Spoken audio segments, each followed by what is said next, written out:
आज का टॉपिक है कृषि क्षेत्र को अर्थव्यवस्था का एक प्रेरक बल माना जाना। 10वीं योजना ने कृषि क्षेत्र को अर्थव्यवस्था के प्रेरक बल के रूप में मान्यता दी। अर्थशास्त्री अमर्त्य सेन के सुझाव। कृषि उत्पादन में वृद्धि के कारण अर्थव्यवस्था खाद्य सुरक्षित हो जाएगी।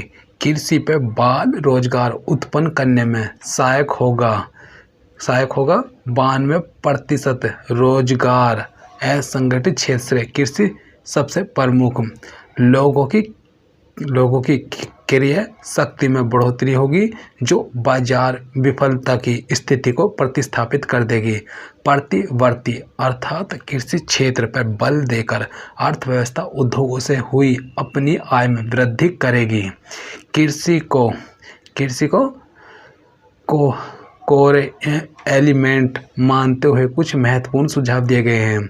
व्यापार एवं वाणिज्य के अंतर राज्य अवरोधों को हटाना। सेकंड, अनुबंध कृषि को प्रोत्साहित करना, पट्टा की अनुमति देना, कृषि भूमि को पट्टे पर देना, आवश्यक वस्तु अधिनियम को संशोधित करना, कृषि उद्योग, कृषि व्यापार तथा निर्यात का उदारीकरण, खाद्य से संबंधित विभिन्न अधिनियमों को एक व्यापक खाद्य अधिनियम से प्रतिस्थापित करना, सभी वस्तुओं के लिए फ्यूचर्स ट्रेडिंग वायदा व्यापार की अनुमति देना, थोक एवं व्यापार के वित्त प्रबंध पर लगे प्रतिबंध को हटाना। फिर विकास के मुख्य कारकों के लिए अभिशासन को मान्यता। पंचायती राज प्लस एनजीओ प्लस सुशासन। उत्तम अभिशासन पर विश्व बैंक की 1990 की रिपोर्ट के आधार पर 10वीं योजना में अभिशासन की शीघ्र आवश्यकता को स्वीकार किया गया। इसमें आएगा आर्थिक सुधार का नया कदम राज्य द्वारा उठाया जाना। अब केंद्र सहायक की भूमिका निभाएगा। विकास हेतु निरीक्षण किए जाने वाले उद्देश्यों तथा लक्ष्यों को निर्धारित करना। पहले योजनाबद्ध लक्ष्य होते थे, अब लक्ष्य को निर्धारित करने के लिए एक अत्यधिक काल्पनिक तरीके की शुरुआत की गई। उद्देश्यों को 11 क्षेत्रों में निर्धारित किए गए हैं। मानव संसाधन या पूंजी के विकास को ध्यान में रखा गया, जैसे गरीबी उन्मूलन, जनसंख्या वृद्धि दर कम करना, शिक्षा साक्षरता, शिशु मृत्यु दर तथा मातृ मृत्यु दर कम करना, पेयजल वन आवरण आदि। ये दोस्तों बहुत अच्छे नोट्स हैं, आपके जरूर इसमें सफल होंगे। अंतर्राष्ट्रीय विकास नीति को अपनाना। राष्ट्रीय लक्ष्य अनिवार्यतः संतुलित क्षेत्रीय विकास में परिवर्तित नहीं होते। योजना आयोग द्वारा अलग अलग राज्यों के लिए विकास तथा मॉनिटर किए जाने वाले लक्ष्यों को निर्धारित किया जाता है। आर्थिक सुधार के लिए नियोजन की प्रासंगिकता। इसमें आएगा विभिन्न संचालन समितियों की स्थापना की गई, जो योजना के क्रियान्वयन का निरीक्षण करेगी। फिर नियोजन की आलोचनात्मक मूल्यांकन। नियोजन की अत्यधिक केंद्रित भूमिका, राज्यों की समिति भूमिका, सार्वजनिक क्षेत्र के उपक्रमों पर अधिक निर्भरता, नियोजन प्रक्रिया का राजनीतिकरण, जीडीपी को ज़्यादा महत्व देना, गठबंधन सरकारों का दौर, दोषपूर्ण रोजगार नीति। इसमें आएगा भारत में समांतर अर्थव्यवस्था। वह धन जो देश की वैध कर प्रणाली से बच गया और उस पर कोई कर नहीं दिया गया हो, तो ऐसे धन को काली अर्थव्यवस्था या अवैध अर्थव्यवस्था कहते हैं। लेकिन जब वैध अर्थव्यवस्था तथा अवैध अर्थव्यवस्था साथ साथ चलती है तो इसे समांतर अर्थव्यवस्था कहते हैं। भूमिगत अर्थव्यवस्था भी कहते हैं। 1994-95 संसद की स्थायी समिति ने 3 करोड़ रुपए की समांतर अर्थव्यवस्था का अनुमान लगाया। काले धन के उत्पत्ति के कारण करारोपण का स्तर एवं ढांचा। फिर कर कर प्रशासन की कमजोरियां, राजनीतिक पार्टियों को चंदा, सार्वजनिक व कार्यक्रमों का दोषपूर्ण प्रबंधन, जनता में नैतिकता का अभाव, प्रभाव है राज्यों को आय न मिलना, कम आर्थिक विकास, आर्थिक असमानता व संपत्ति का केंद्रीकरण। फिर इसमें आएगा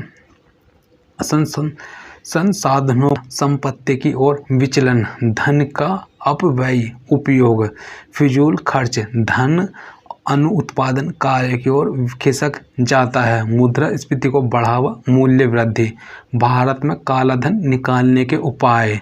इसमें फर्स्ट आएगा विमुद्रीकरण, 500, 1000 के रुपए के नोट बंद किए गए, श्वेत प्रकटीकरण प्रक्रिया, काला धन घोषित करने वाले के खिलाफ कानूनी कार्रवाई नहीं की जाती, चुनाव सुधार करना, जीएसटी को सशक्त करना, वास्तविक भू संपत्ति की जांच, आधार कार्ड ऑनलाइन प्रक्रिया, बेनामी लेन देन निषेध संशोधन अधिनियम 2016, नैतिकता को बढ़ावा देना। फिर इसमें आएगा योजना आयोग 1950, इसमें आएगा यह आर्थिक और सामाजिक विकास के लिए नियोजन का सर्वोच्च अंग था। नियोजन की प्रक्रिया को प्रोत्साहित करने के लिए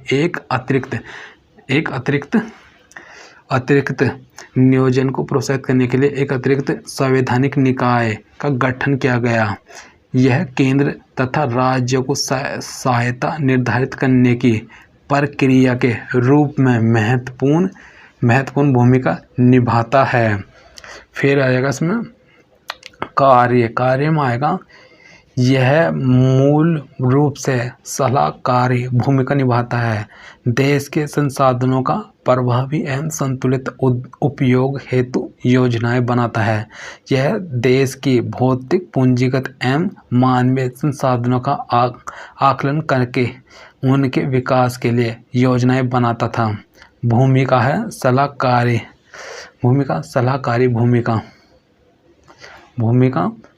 भूमिका, पंचवर्षीय योजनाओं का निर्माण, थिंक टैंक, अर्थव्यवस्था के मार्गदर्शक के रूप में, संघ और राज्य नियोजन के संदर्भ में, आलोचना, प्रधानमंत्री और कैबिनेट मंत्री के सदस्य होने के प्रभाव से और महत्ता बढ़ी।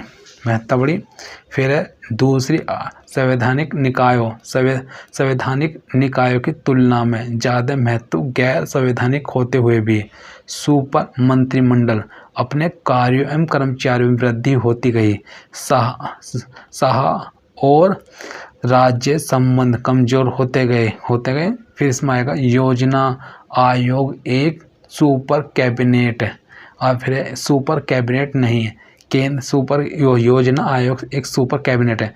इसमें फर्स्ट पॉइंट, केंद्र राज्य सरकारों के कार्य क्षेत्र और आपराधिक कार्यों के कार्य में हस्तक्षेप, शक्तिशाली संगठनात्मक संरचना, राज्यों को निकाय नियोजन के संबंध में निर्देश। और फिर इसमें आएगा सुपर कैबिनेट नहीं है, सिफारिश सलाहकारी। फिर सेकंड है संगठन में आसानी से बदलाव, गठबंधन सरकारों के दौर में केंद्रीय भूमिका में कमी। फिर आएगा नीति आयोग 2015, उद्देश्य है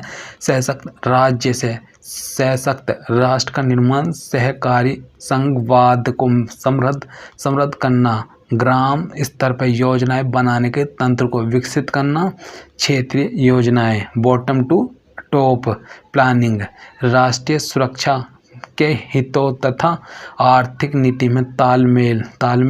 फिर आर्थिक प्रगति से वंचित वर्गों पर विशेष ध्यान देना, रणनीतिक और दीर्घ अवधि के लिए नीति तथा कार्यक्रमों का ढांचा तैयार करना, कार्य भूमिका, सहकारी और प्रतिस्पर्धा संघवाद, राज्यों के सक्रिय सहयोग से राष्ट्रीय नीति बनाना।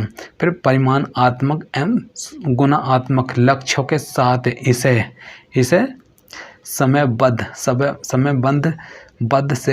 बद्ध रूप से लागू करने को प्रतिबद्ध होना, केंद्र में राज्य के सबसे अच्छे मित्र के रूप में, विशेषज्ञों के तंत्र के रूप में, नीतियों के क्रियान्वयन के लिए, मतभेद दूर करने के लिए केंद्र राज्य मंच, शासन क्षेत्र की रणनीति बनाने में।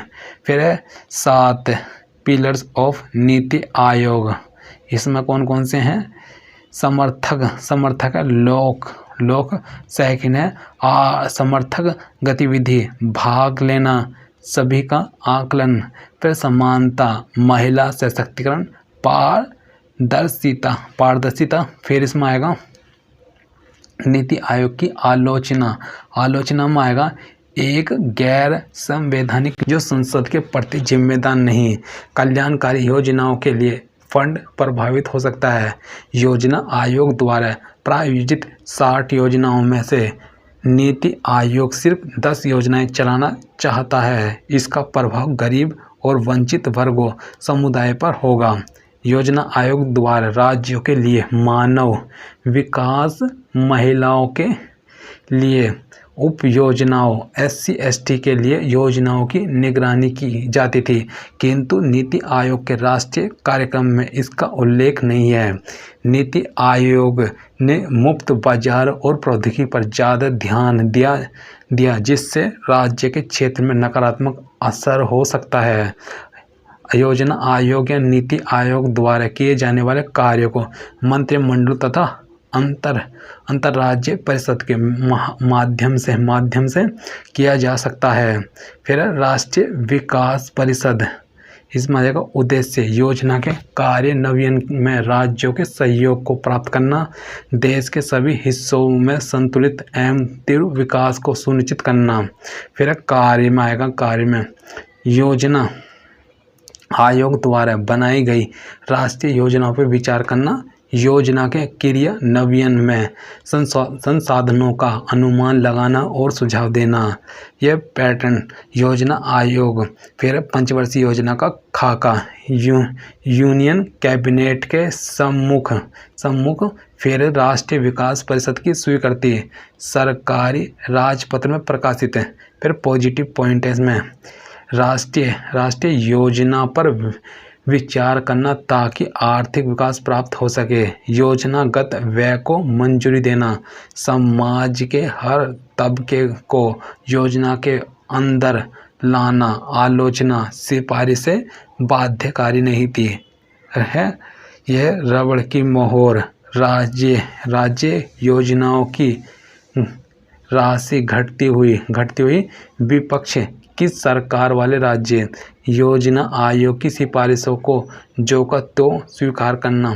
फिर नियोजन में राज्यों की स्वायत्तता का हवन, सुझाव में आएगा फर्स्ट, योजनाओं की जानकारी आम आदमी तक पहुंचाने के लिए सोशल मीडिया का प्रयोग किया जाना, जागरूकता बढ़ेगी।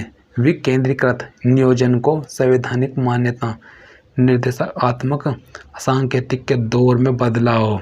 फिर सम more points related to NITI Aayog, नीति नेशनल इंस्टीट्यूट फॉर यह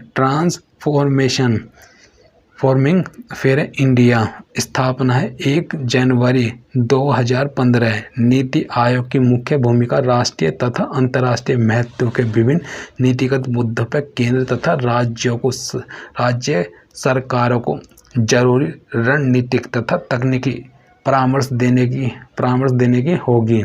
फिर नीति आयोग में राज्य के मुख्यमंत्री तथा निजी क्षेत्र के विशेषज्ञों को अहम भूमिका दी गई जो संघीय ढांचे को मजबूत करेगी, जबकि योजना आयोग में केंद्रीयता को महत्व दिया जाता था।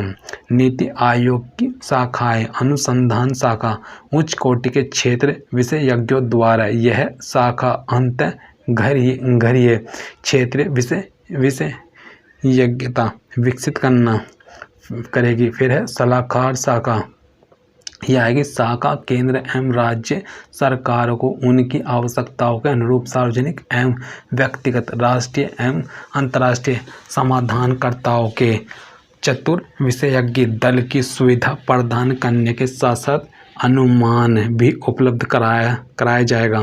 टीम इंडिया शाखा सभी राज्यों एवं मंत्रालयों के प्रतिनिधियों से युक्त यह शाखा राष्ट्रीय सहयोग के स्थानीय मंच के रूप में कार्य करेगी। राष्ट्रीय वार्तालाप केंद्र नीति आयोग केंद्र तथा राज्यों के मंत्रालयों के साथ नजदीकी सहयोग, परामर्श एवं सामंजस्य के साथ कार्य करेगी। फिर इसमें आएगा यह basic concept of national income, goods वस्तुएं, यह भौतिक वस्तुएं, ये प्राकृतिक मानव निर्मित वस्तु में आएगा। इसमें है गुड्स, वस्तु में आएगा 4 टाइप होते हैं, मध्यवर्ती, अंतिम, उपभोग, पूंजी। मध्यवर्ती में आएगा यह आएगा इंडस्ट्री में उपयोग में लाए जाने वाला कच्चा माल कृषि द्वारा उत्पादित है, ये प्रोसेसिंग। अंतिम में फाइनल में प्रोसेसिंग वैल्यू एडिशन के बाद बनी वस्तु। अंतिम उपयोग उपभोक्ता के द्वारा हो, फिर उपभोग में लोगों द्वारा उपयोग किया जाना। फिर पूंजी, इन वस्तुओं को उपयोग पूंजी निर्माण में किया जाना। फिर उत्पादन प्रक्रम प्रयोग में। फिर आर्थिक वस्तुएं, वे सभी वस्तुएं जिनका मूल्य हो। फिर इसमें आएगा no economic goods, non economic goods, वे वस्तुएं जिनका अपना कोई मूल्य नहीं होता, जैसे हवा, पानी, प्राकृतिक वस्तुएं। फिर निवेश में आएगा, निवेश में एडिक्शन है made to stock on physical capital, पूंजी पैसों को किसी भी भौतिक वस्तु में लगाना, जैसे ये building, plant and machinery, tools इत्यादि। स्टॉक्स में वृद्धि होती है। कैपिटल फॉर्मेशन एक गिवन टू टाइम पीरियड में, इससे प्रोडक्ट कैपेसिटी ऑफ इकोनॉमी बढ़ती है। फिर आएगा मूल्य ह्रास, घिसावट, किसी भी वस्तु के मूल्य में कुछ समय में हुई कमी। इन्वेस्टमेंट, सकल शुद्ध है। फिर है इसमें आएगा सकल में इसमें डिसपेक्टेशन शामिल होता है। Total addition made to physical stock derive. फिर ए ईयर इंक्लूडिंग। फिर डिसपेक्शन, फिर है शुद्ध ग्रोस इन्वेस्टमेंट डिसपेक्शंस। फिर इसमें आ जाएगा स्टॉक प्रवाह में आएगा आर्थिक चर की वह मात्रा जिसे समय के साथ एक निश्चित बिंदु पर मापा जाता है। स्टॉक में समय महत्व नहीं होता, जैसे पूंजी टैंक में पानी। प्रवाह आर्थिक चर की वह मात्रा जिसे एक समय अंतराल में मापा जाता है। समय तत्व होता है प्रतिदिन, प्रतिवर्ष। आर्थिक वो आय माल में परिवर्तन योग्य है। फिर है आर्थिक सीमा, जिसमें व्यक्ति, वस्तुएं या तथा पूंजी स्वतंत्र रूप से प्रभावित होती हैं। देश से बाहर हुए आर्थिक लाभ पूंजी को भी शामिल किया जाता है। घरेलू आय में आएगा एक देश की घरेलू सीमा के अंदर एक वर्ष में उत्पादन का मूल्य भौगोलिक सीमा के अंदर। राष्ट्रीय आय एक देश की घरेलू सीमा में एक लेखा वर्ष में उत्पादित सभी वस्तुओं एवं सेवाओं के मौद्रिक मूल्य तथा विदेशों से प्राप्त शुद्ध संसाधन आय का योग। आर्थिक सीमा प्लस घरेलू आय। फिर इसमें आएगा ग्रॉस इन्हें प्राइमरी, ये सेकेंडरी प्लस टेरिटरी सेक्टर। फिर है domestic only done is country, देश की सीमा में जो भी उत्पादन हो, चाहे वो विदेशियों द्वारा ही क्यों ना किया जा रहा हो। क्षेत्र मुख्य होता है, प्रोडक्ट एक वित्तीय वर्ष में उत्पादित वस्तुओं एवं सेवाओं का कुल मूल्य। राष्ट्रीय आय की अवधारणा एक वित्तीय वर्ष में अंतिम वस्तुओं एवं सेवाओं के मौद्रिक मूल्य को राष्ट्रीय आय कहते हैं। तीन महत्वपूर्ण बिंदु इसमें आएगा। फर्स्ट, ये वस्तुओं के निरंतर चलने वाला प्रवाह है। फिर सेकंड है, राष्ट्रीय आय से आशय किसी एक समय पर उपलब्ध वस्तुओं के स्टॉक से नहीं है, बल्कि किसी समय अवधि में उत्पादित वस्तुओं और सेवाओं के प्रवाह से है। सेकंड है, इसमें सभी प्रकार की वस्तुओं एवं सेवाओं की बाजार कीमत शामिल होती है और एक वस्तु की कीमत एक ही बार गिनी जाती है। बाजार कीमत original cost plus profit plus transformations. फिर कॉस्ट एडवेंचरमेंट। फिर है इसमें उत्पादक का लाभ भी शामिल होता है। इसमें साधन लागत शामिल नहीं होती है। साधन लागत original cost, no profit no extra cost. इसमें वस्तु की कीमत एक ही बार गिनी जाती है। अंतिम वस्तुओं एवं सेवाओं का मूल्य ही गिना जाता है, जिससे दोहरी गणना से बचाव हो सके। जैसे किसान, कच्चा माल, फिर फैक्ट्री, फिर वैल्यू एडिशन, फाइनल प्रोडक्ट 200 रुपये, ये 1000 रुपये, ये 2000 रुपये, ये नेशनल इनकम में इसे शामिल किया जाएगा। इसमें एक निश्चित समय की अवधि जुड़ी होती है। यह साधारणतः 1 वर्ष की होती है। राष्ट्रीय आय की गणना के संबंध में मूलतः दो अवधारणाएं होती हैं। राष्ट्रीय उत्पाद, घरेलू उत्पाद से सभी धारणाएं इन्हीं के स्वरूप हैं। 4 प्रचलित अवधारणाएं। सकल घरेलू उत्पाद जीडीपी, फिर सेकंड शुद्ध, फिर 3 सकल राष्ट्रीय उत्पाद जीएनपी, शुद्ध राष्ट्रीय उत्पाद एनएनपी, फिर सकल घरेलू उत्पाद।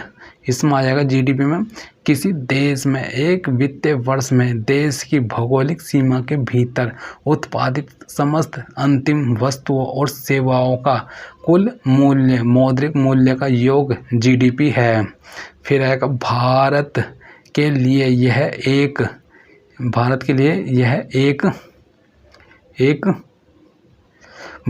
1 अप्रैल से 31 मार्च तक है। फिर भौगोलिक सीमा के भीतर निवास करने वाले विदेशियों प्लस देशी व्यक्तियों द्वारा उत्पादित वस्तुएं तथा सेवाएं। जीडीपी में उत्पादन की जगह महत्वपूर्ण होती है। उत्पादन कौन कर रहा है यह महत्वपूर्ण नहीं होता। भौगोलिक सीमा का अर्थ देश की भौगोलिक, मौद्रिक व सामुद्रिक एवं राजनीतिक सीमा। 2 या 2 से अधिक देशों के मध्य चलने वाले जहाज, वायुयान, मछली पकड़ने वाले नावें, पेट्रोल डीजल खोजने के लिए समुद्र में स्थित स्थान, विदेशों में स्थित दूतावास, सैनिक अड्डे। जीडीपी के विभिन्न उपयोग। फर्स्ट, जीडीपी में होने वाला वार्षिक प्रतिशत परिवर्तन ही किसी अर्थव्यवस्था की वृद्धि दर है। यह एक परिमाणात्मक दृष्टिकोण है। देश की आंतरिक शक्ति का पता चलता है, किंतु उत्पादों और सेवाओं की गुणवत्ता के स्तर का पता नहीं चलता। IMF तथा वर्ल्ड बैंक द्वारा सदस्य देशों का तुलनात्मक विश्लेषण इसी के आधार पर होता है। शुद्ध घरेलू उत्पाद, नेट डोमेस्टिक प्रोडक्ट, NDP, किसी देश की अर्थव्यवस्था में एक वित्तीय वर्ष के सकल घरेलू उत्पाद जीडीपी में से मूल्यह्रास को घटाने पर जो शेष बचता है, NDP बराबर जीडीपी माइनस मूल्यह्रास। फिर जिन संसाधनों द्वारा उत्पादन किया जाता है, उपयोग के दौरान उनके मूल्य में कमी होती है, जैसे सामान के घिसने या टूटने फूटने से। सकल और घरेलू मुद्रा का मूल्य विदेशी मुद्रा के सामने कम होना। अवमूल्यन पर किसी भी लाभ को निकालने के लिए हमें नेट की वैल्यू जरूरी होती है। सकल में लाभ नहीं निकाला जाता।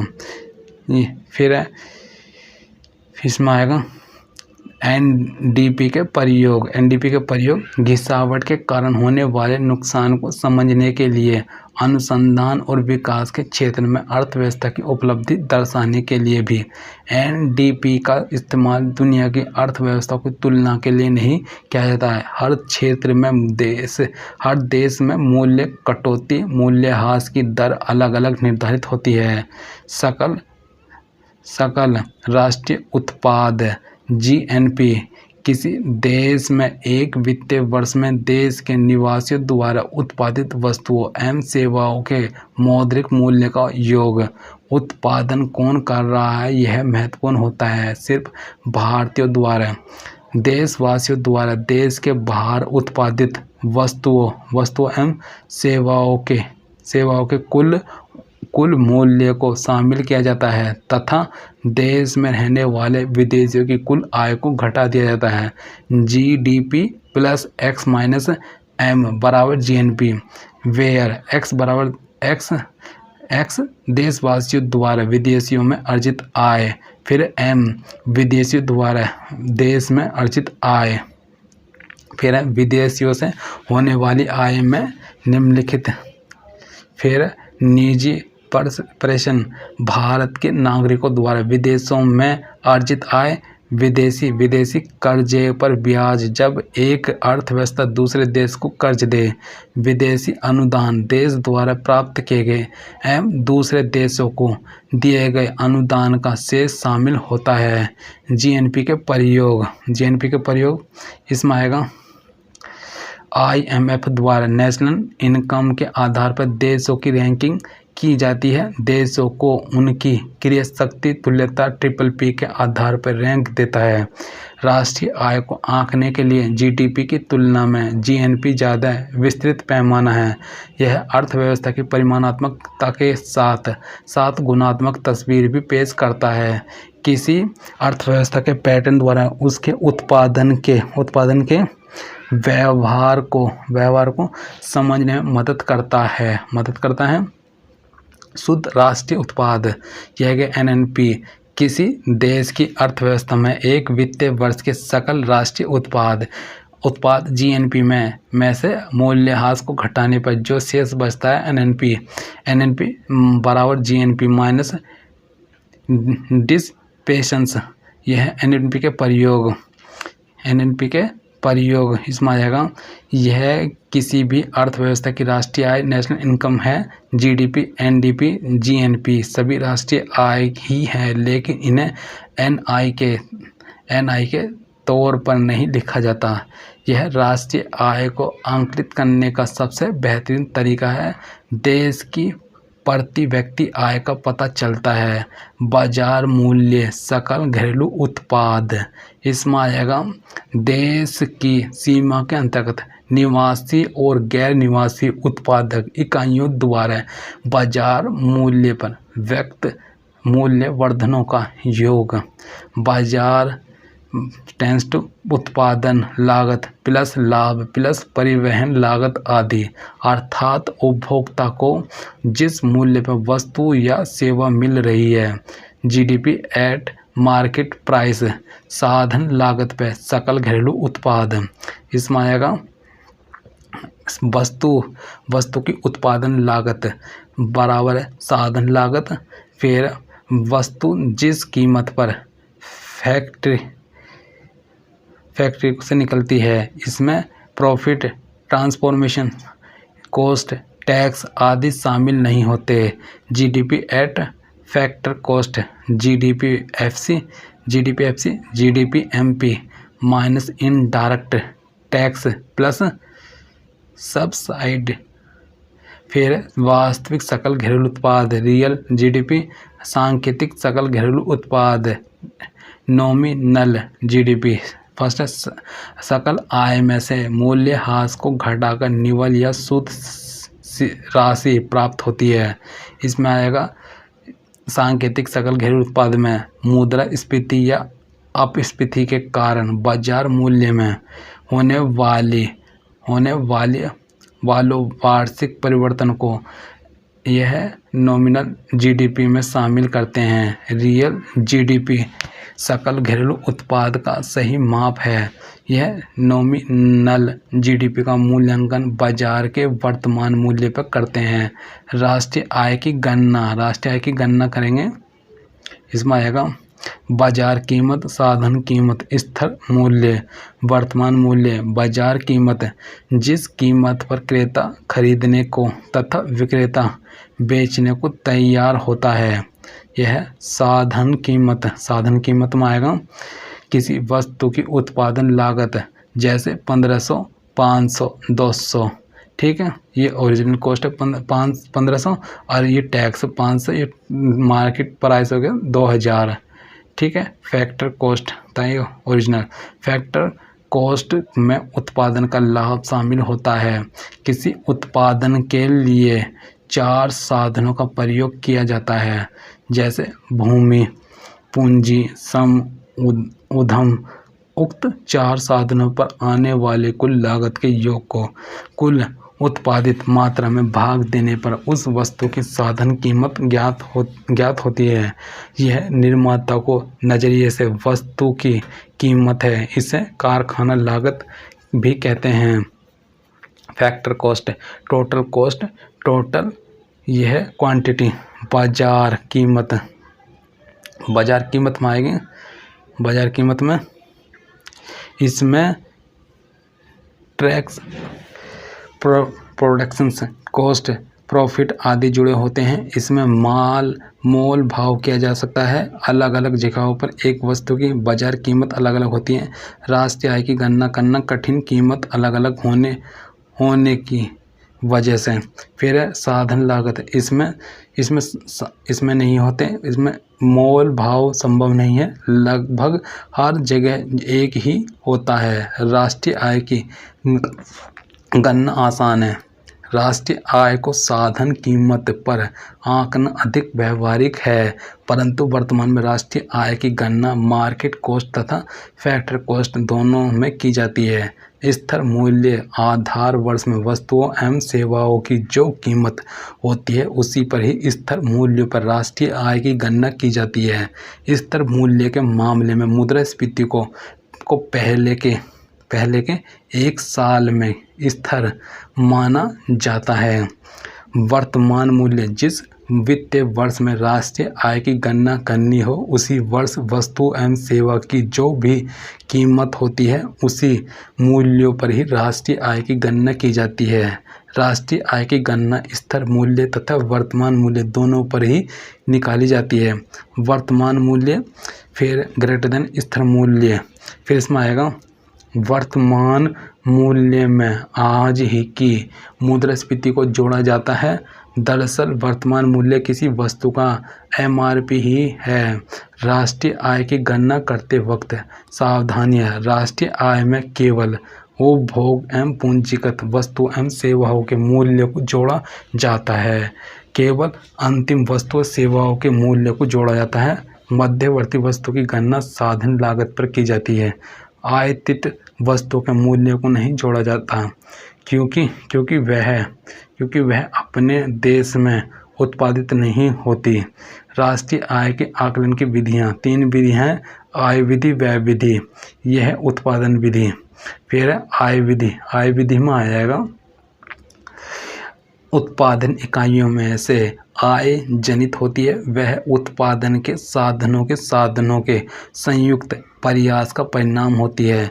किसी देश की एनआई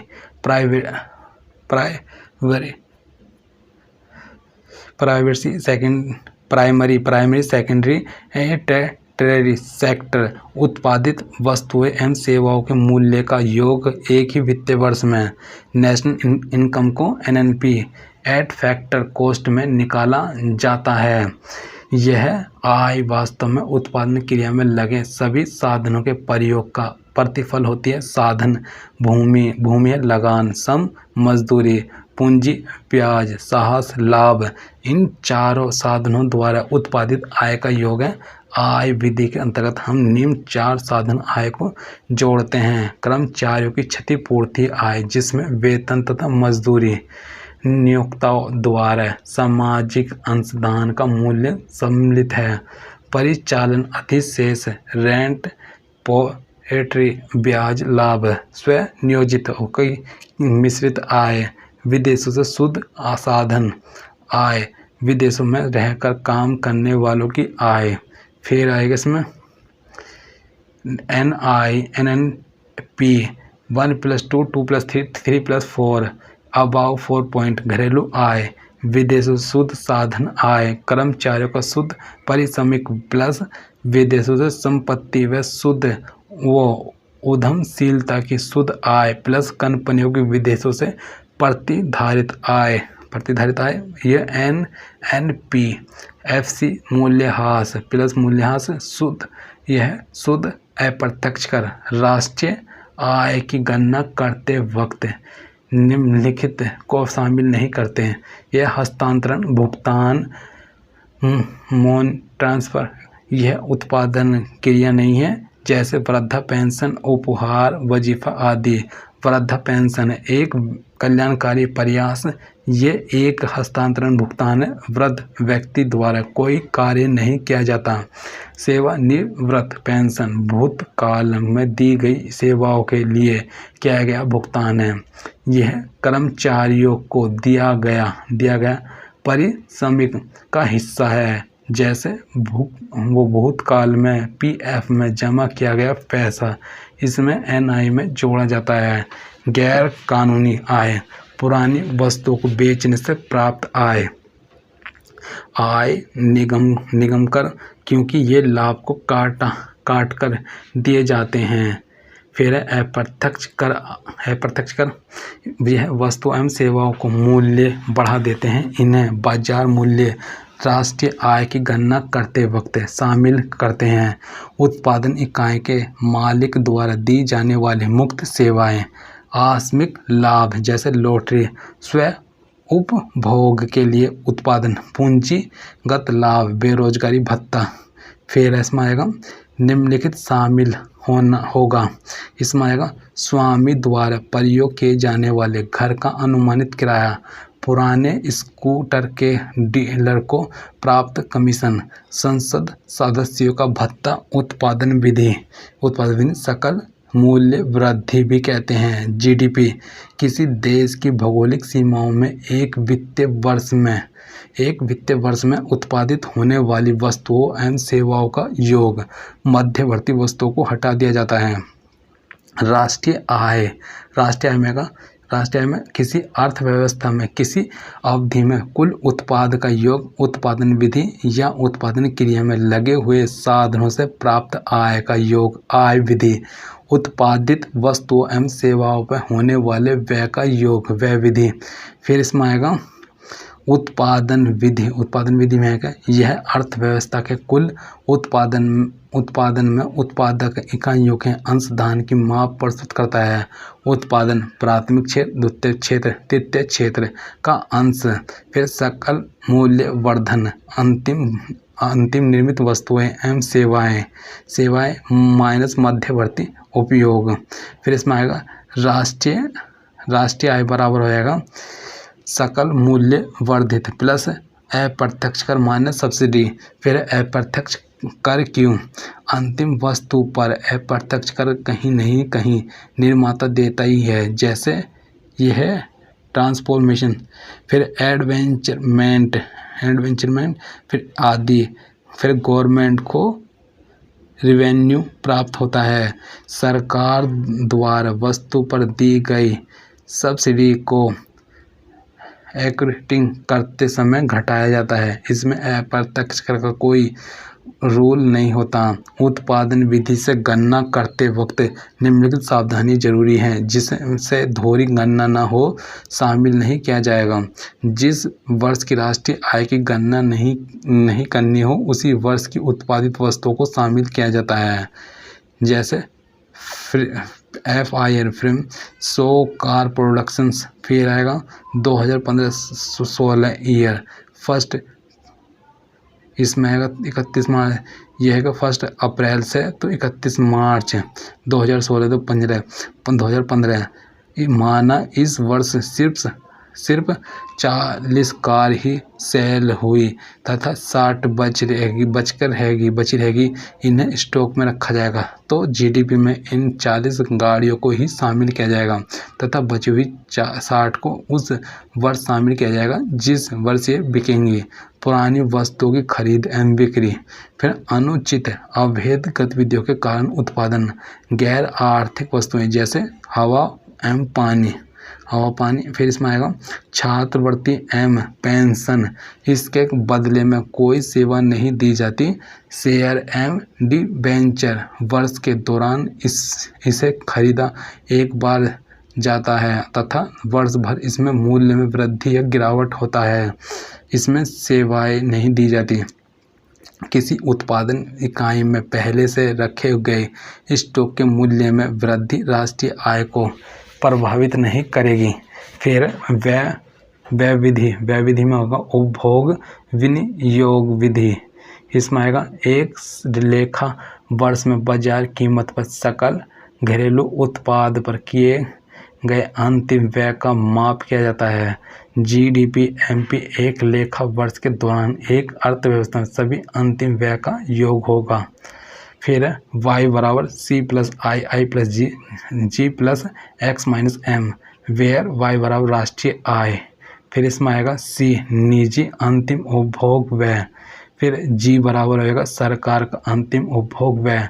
फिर i बराबर अंतिम विनियोग व्यय या पूंजी निर्माण। x माइनस एम शुद्ध निर्यात, x निर्यात एम आयात। पहले नेशनल इनकम को जीडीपी एफसी से निकाली जाती थी, अब जीडीपी एमपी लिया जाता है। राष्ट्रीय आय की गणना में शामिल न होने वाली मदें हैं हस्तांतरण भुगतान, ऐसे भुगतान जो किसी उत्पादन या सेवा के बदले नहीं दिए जाते बल्कि प्राय सामाजिक सुरक्षा हेतु दिए जाते हैं, जैसे पेंशन, बेरोजगारी भत्ता, बैंकों में जमा राशि पर मिलने वाला ब्याज। इनसे अर्थव्यवस्था पर दायित्व बढ़ता है।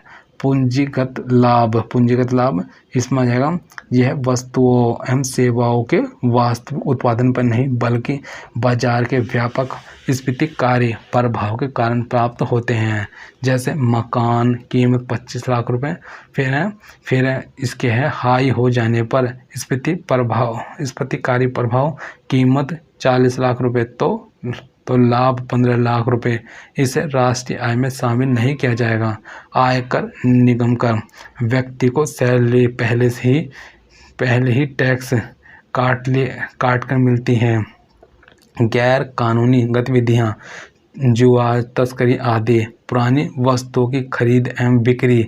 फिर शेयर एवं डिवेंचर, चाहे ये उसी वर्ष ही निर्मित क्यों ना हो, कोई भी मध्यवर्ती भुगतान जैसे फैक्ट्री का बिजली खर्च आदि। व्यक्ति परिवार द्वारा अवकाश में किया गया गृह कार्य जैसे फल सब्जी उत्पादन। यह है फार्म में आएगा फार्म द्वारा स्टॉक में रखे गए वस्तुओं की कीमत में वृद्धि, विदेशों से प्राप्त उपहार।